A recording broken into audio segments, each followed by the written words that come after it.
should be like you, Malcolm.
Ultimate on-demand destination for the UK's best fan-led football podcasts. Want authentic supporter insight on all things Bournemouth? Follow Up the Cherries in all departments on the TalkSport Fan Network. Club-dedicated content created by the fans, for the fans. Search TalkSport Fan Network.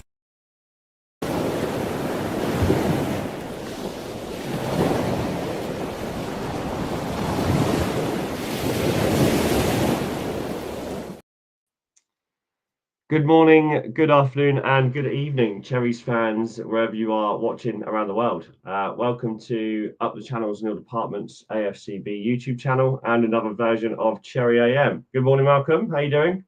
Yeah, fine, thanks. Good morning, Ollie. Good morning, everybody who's joining us. Hope you had a good weekend. Indeed, yeah, not bad at all. Not bad at all. How was yours? Yeah, cool. Yeah. Good. Yeah. Good. Already got some viewers watching and some comments in the comment box. Dan, good morning. How you doing? Yeah, morning, Dan. Paul from Oz, how you doing? What time is it there, Matt? Remind me. I think it's about 5 p.m. 5 p.m. Okay. Yeah. Dan, on the way to Swanage Railway on an open top of 50. Nice. Enjoy the views. I imagine the weather's nice down there then at the minute. It's not very nice where I am at the moment. So same with you. A bit cloudy. Just checking, a bit cloudy, yeah. Transfer rumours, Dan. At the moment, there has been a bit of speculation over the weekend, but not anything that we're going to cover on this morning's show. We're going to go over some other bits this morning: competition winners, quizzes, some more stuff about the ticketing. Just some general conversation, but all good. 5 p.m. in Australia. Paul from Oz says, and Dan says it's cloudy on the way to Swanage. But look, fantastic. I wanted to sum up from the competition that was running last week for the Cherries plaque. Now, on this show, as you guys are probably aware, we're not the most tech savvy. So I'd love to have a really smart little drum roll play or something, but I don't think it's something that we're going to be able to implement right now, is it? So get your air guitar out. Exactly, yeah. And annoyingly, I don't see him in the comments yet either. However, I will announce it. So the winner with an answer to last week's question, which was, how many AFC Bournemouth shirts does our host Matt have in his house? And the answer was 103. And I believe the closest was Liam. No, it wasn't. Davison. Hang on, no, just Joe Davison. Yeah. Joe Davison. So well done, Joe, for guessing 102. Brilliant. That's pretty close, considering it was quite an out there guess, wasn't it? Yeah. Yeah. Sion, bang, bang, bang. Good morning. Good morning. And Liam, good morning. How you doing? But look, Joe, we'll have someone contact you from the team, probably via email or via YouTube or Facebook or something to get your address and your details, and then I'll get that sent over to you ASAP today or tomorrow, mate. But Well done, Joe. Good effort. Yeah. And well, awesome, mate. Awesome. Just another big reminder of the quiz as well. Matt is holding the quiz. We still need to get some teams together for the quiz. There is going to be some pretty good prizes coming out that are going to be up for grabs. So the more people available, the more prizes we're going to have. So guys, do get your information in for the quiz.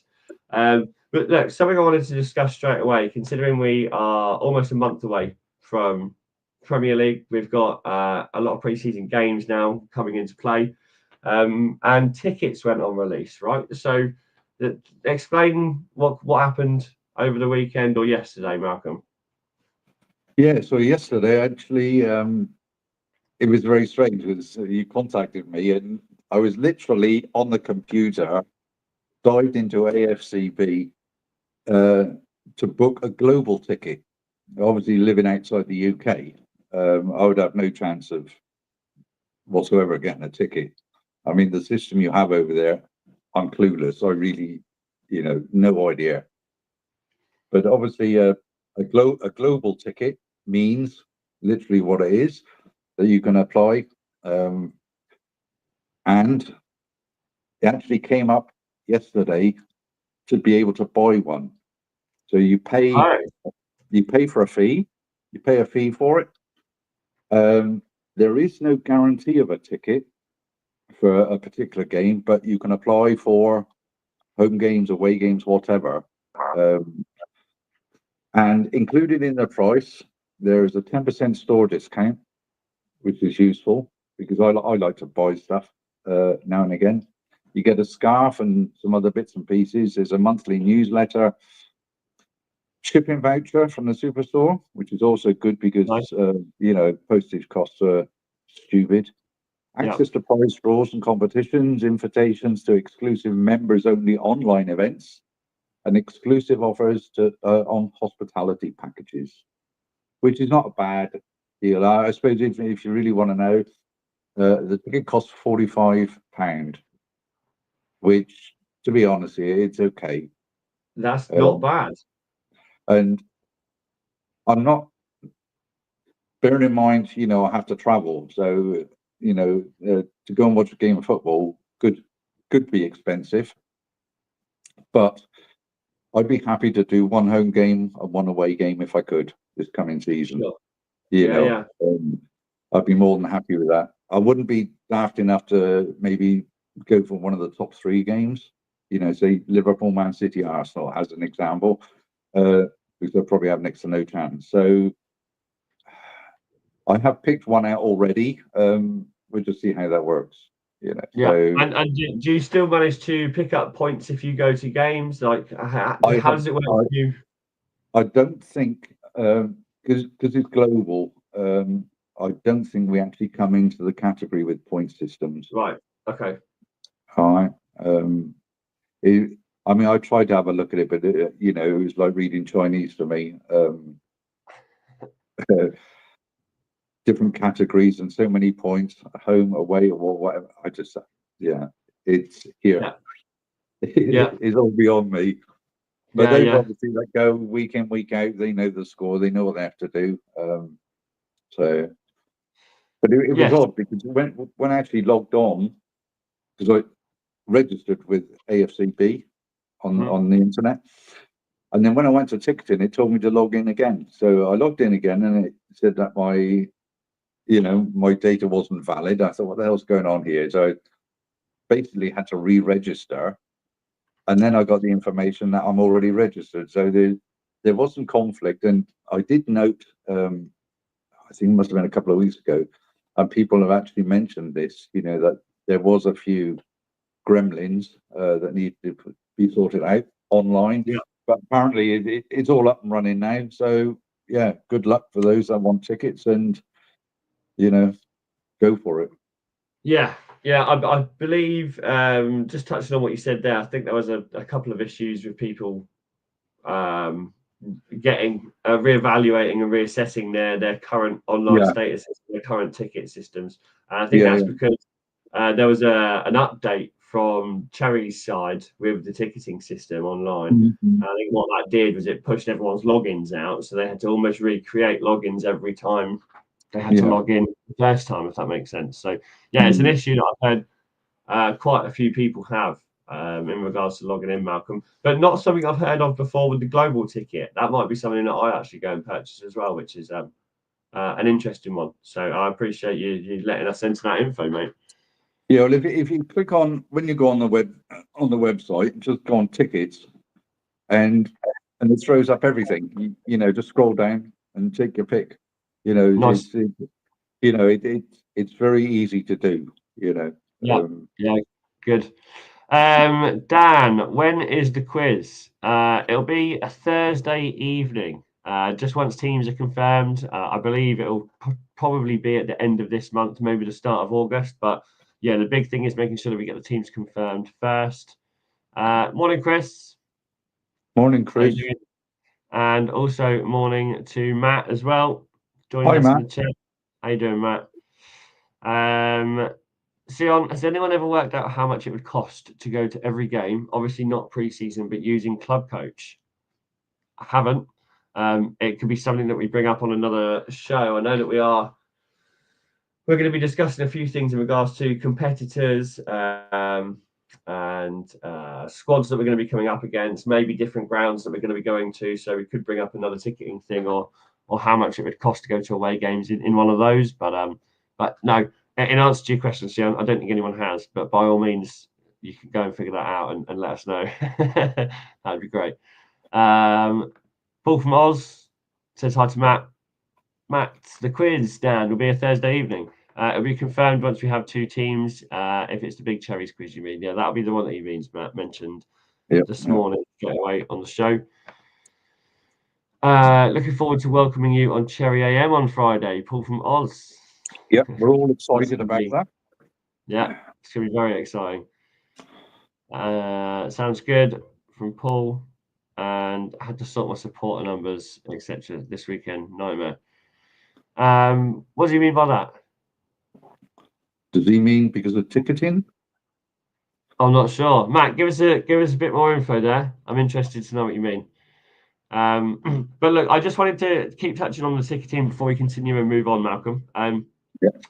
There was some information. So tickets have gone up, season tickets. There's an increase in about 6% across most zones, not just for ticketing, but also single sale ticket prices.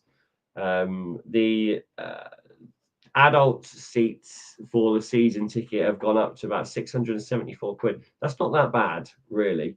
I don't think, considering places like West Ham, from what I've seen, are about 500, and places like Arsenal are about 1,000. Yeah. So, we're falling in line with the pricing, right? That's not too out there. We're not expecting people to pay too much over and above. Yes, we've had an increase in price over the years, but we've had an increase in stature. We've had an increase in echelon. So, but we have to increase our prices eventually, right? In regards to all other prices have essentially gone up. So concession have gone up slightly, disabled have gone up, but reductions have gone up for the discounts on both of those. So they're now 20 and 40% this season. There is also an interesting one was installment plan options for other clubs on season tickets. Okay. What do you think about that? Tell me about it.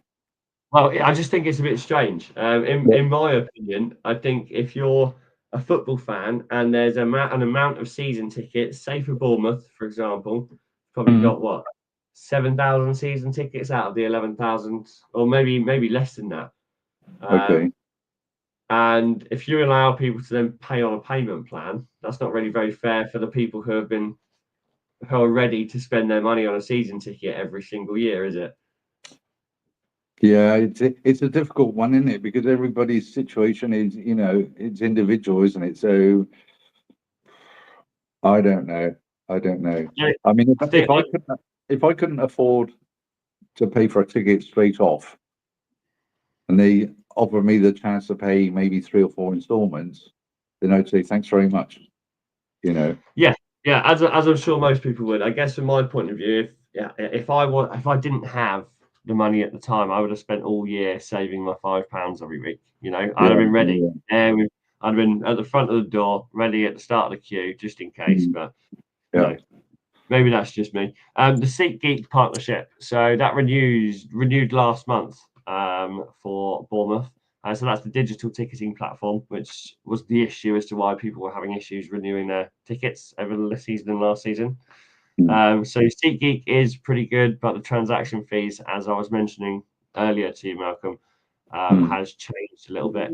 And I believe it used to be a £3 per order structure, but it's now going to be a £2 per ticket, which is potentially raising overall transaction costs for either group buys or family tickets or multiple seat orders and whatnot.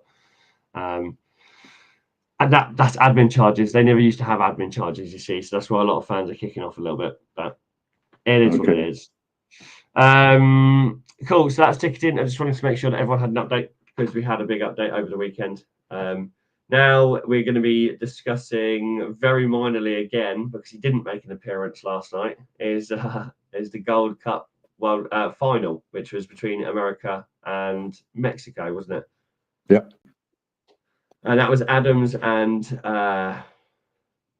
Araujo. Yeah. And he didn't even get on the pitch. No, surprised me actually. You know, not even on the subs bench. So, okay, it is what it is. Yeah, but he hasn't had the worst tournament though, has he? He's played. I believe so. I mean, I haven't been following it. To be honest, it's it's just one of those things that doesn't interest me. To be honest with you. And you did have a look at some of the stats last night, though, didn't you? Yeah, I had a look this morning. Yeah, Adams played. Got subbed after 63 minutes and picked up his normal yellow card as well. So, yeah, America started okay, got an early lead, and then, according to the reports, the Mexicans turned it around, but they totally dominated second half. So, and it was the middle of the night, so I sleep. I won't stay out and watch that. No. Especially considering it's been a USA-Mexico final every year, I think. Yeah, and I mean, also, being pre-World Cup year as well, it's obviously a lot of talk about Pochettino, so the trainer manager from America. Yeah. Is he doing the right thing? Isn't he? I mean, there is an awful lot behind the scenes there going on, and it just doesn't seem very very professional. There's too much coming out which really shouldn't be coming out at all. It's stuff that should be left in the dressing room. Mm-hmm. Sit down and talk it through. Maybe there's too many people involved. Goodness knows. It's not an easy one. Being a national team manager, anyway, it's probably the toughest job in football, no matter what nation you are. So who knows? But America being one of the host nations next World Cup, yeah, they're going to have to certainly improve. Let's just put it that way. And when they come up against maybe a decent European side or an Asian side, whatever, it doesn't matter. It's going to be tough. Really, really, really tough.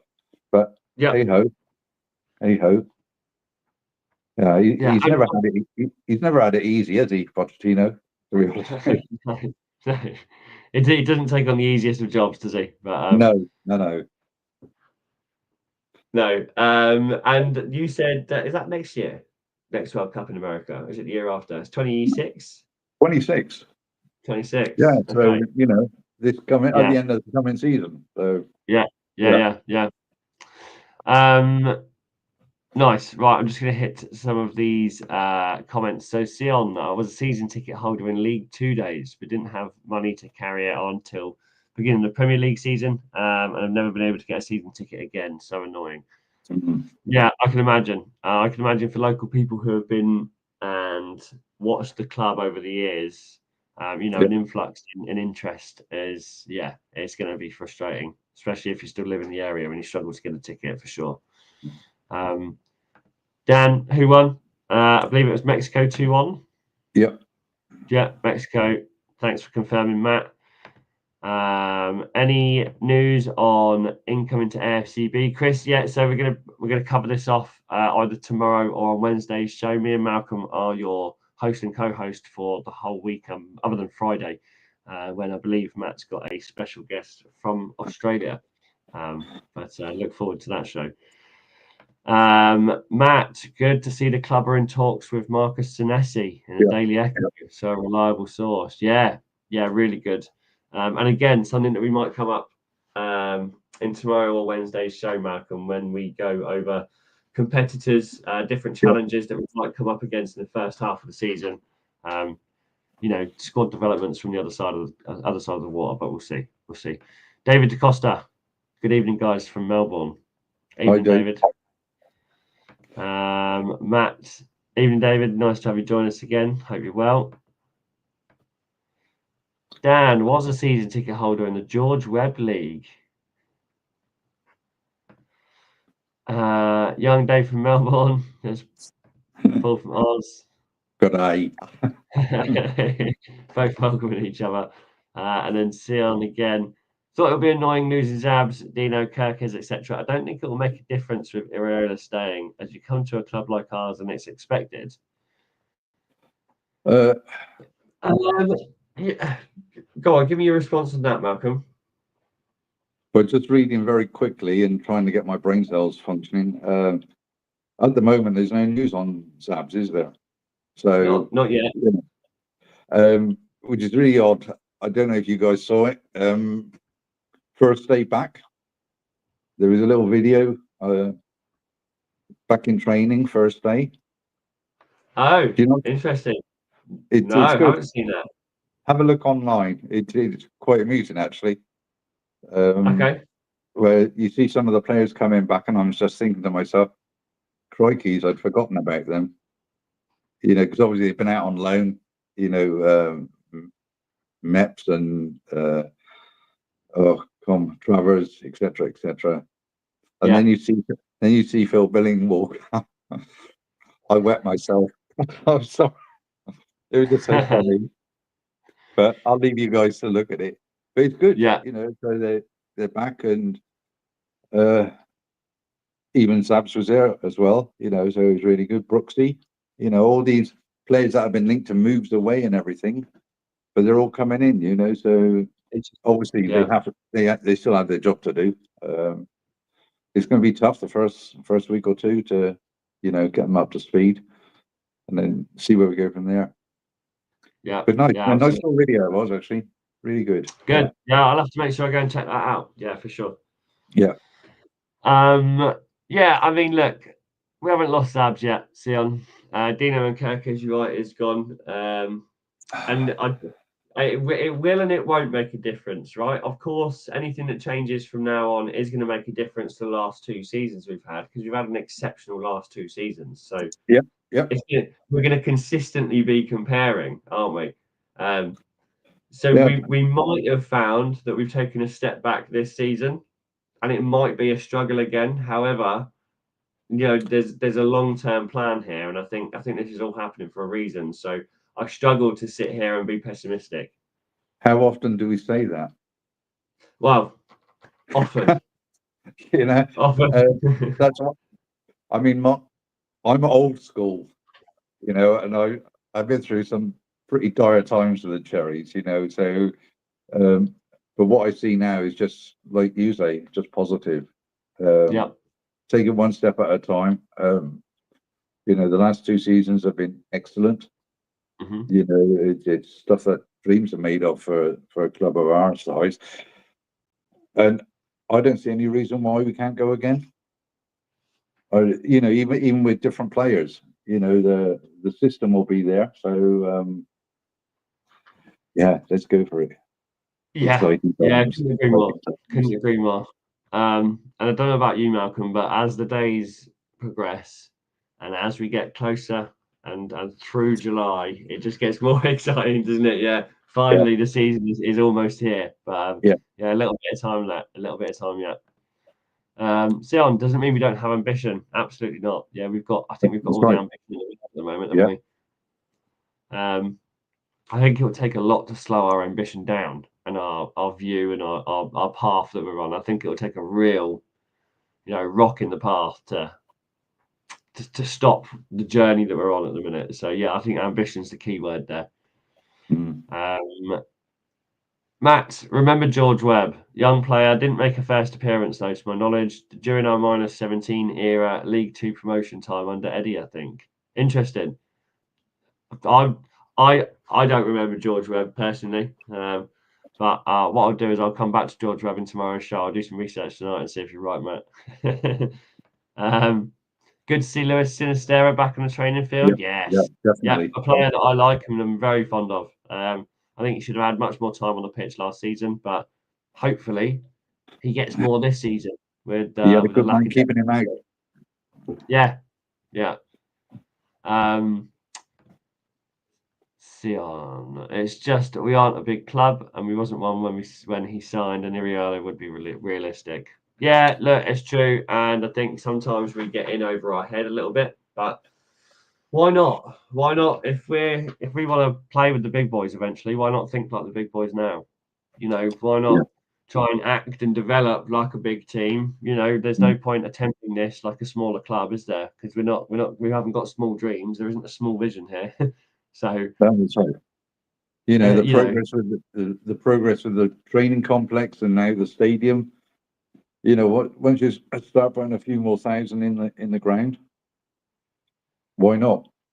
we won't be the little old Bournemouth anymore, which we're not anyway. No. But I mean, that's we're growing. It takes time. Yeah, so I'm up for absolutely. Yeah, couldn't be up for it more. There was one I didn't recognise with the pink hoodie. That's Phil Billing. Oh, watch it back, Dan. Okay, that was who you were mentioning, right? Yeah. Matt, Kirk's replacement is said to be just as good, if not better. So promising. Only real loss is Dino, and we know we're in the market for a young, good replacement. Trust the recruitment. Yeah. Yeah. Spot on. Comes back to everything we just said, really, doesn't it? Yeah. Dan, anything is possible. Absolutely. Together, anything is possible, mate. Mm-hmm. Matt Harrison, Lewis Sinistera problem last season was injuries. Yeah. Chris Hubble, new training kit looks good for AFCB's first team and AFCB's women's first team. I've not seen the training kit yet, Chris. So let's have a look now while I've got you here. It's okay. Somebody did comment that it looks like they're wearing pajamas. Oh, really? Oh, okay. Yeah, I can see what you mean. Yeah. It's quite a smart kit, though. It's a good training kit, yeah. Nice. Yeah. Anyone hasn't seen that, go and have a look. That's not bad at all. Something different. Yeah, for sure. Yeah. And it's nice to see that the women are getting a similar treatment. There's effort being put into the preseason kits. There's effort going into the training kits, third kits. That's awesome. We will be hitting on the ladies' team anyway, won't we? Or the ladies set up this week. So absolutely, yeah. So either tomorrow or Wednesday, we're going to be doing a whole show, a whole Cherry AM dedicated to the women's team. All the preseason games that they've got, their lineup and squad moving into the season, and how we're looking at how we think they're going to do moving forward for the 25-26. Paul from Oz, if you think back 12 months or longer, suddenly we've got 5 or so players in the last week of the transfer windows. All good lads. Bournemouth play their cards close to their chest. Exactly. Yeah. Very accurate. Sion, I'm not a fan of this season's training kit. Other views? Is it important? No, it's not important. You're absolutely right. And I quite like it. I mean, yes, it may look like they've got pajamas. It may look odd because it's not something they've worn before, but I quite like them. I think they're a bit suave and a bit smart, and I think they look like training kits. So, what else should they be looking like? Yeah. Exactly. Matt Harrison must say, not very impressed with it. It's on our Facebook page. Fantastic. Everyone head to the Facebook page. If you haven't seen them, that's the best place to go and look at these kits and go and show your engagement there. Probably one of the worst to me. Interesting, Sion. Interesting. Again, head over to that Facebook page, Sion.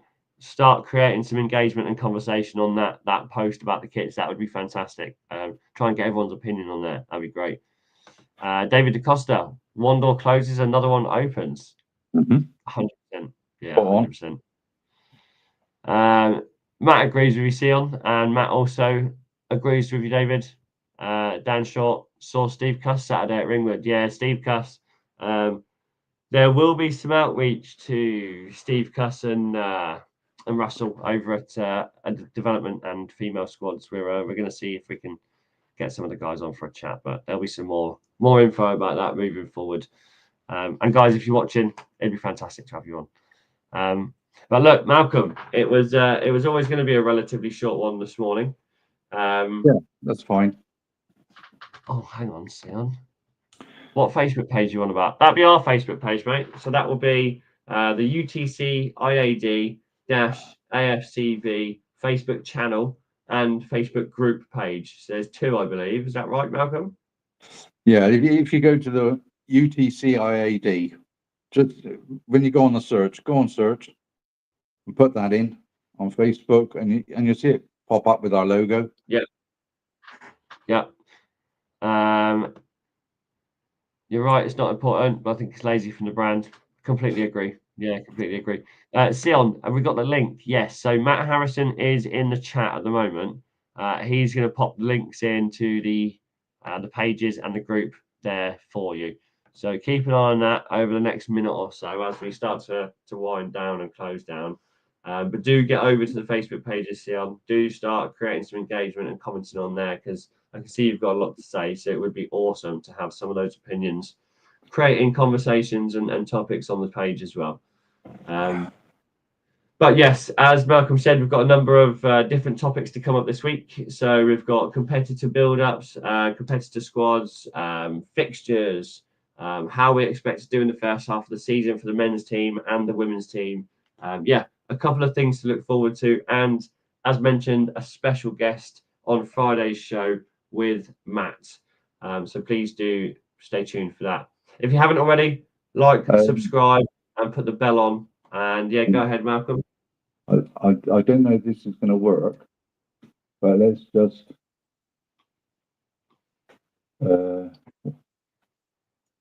try and. So hopefully that's gone in. I've actually put the link in. Are you trying to put the link in the comments? Yeah, that should be the one for the. Yeah.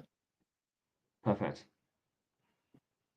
Yeah. Sometimes when you go on Facebook and you go AFCB, you just get too many. It's yeah, but it is UTC IAD, I believe so. That's right. Yeah, AFCB. Just click on the link and see how it goes. Yeah, and as I said, if you keep still watching, it will be up in the comments. There we go. Matt's just popped it in the comments there for you. Yeah. So, look, guys, have a fantastic Monday. Great start to the week. Keep your eyes out for all things cherries. But me and Malcolm will see you on tomorrow morning's show. Thanks so much. Thanks everybody for joining us. Have a good day. We'll see you tomorrow. Take care.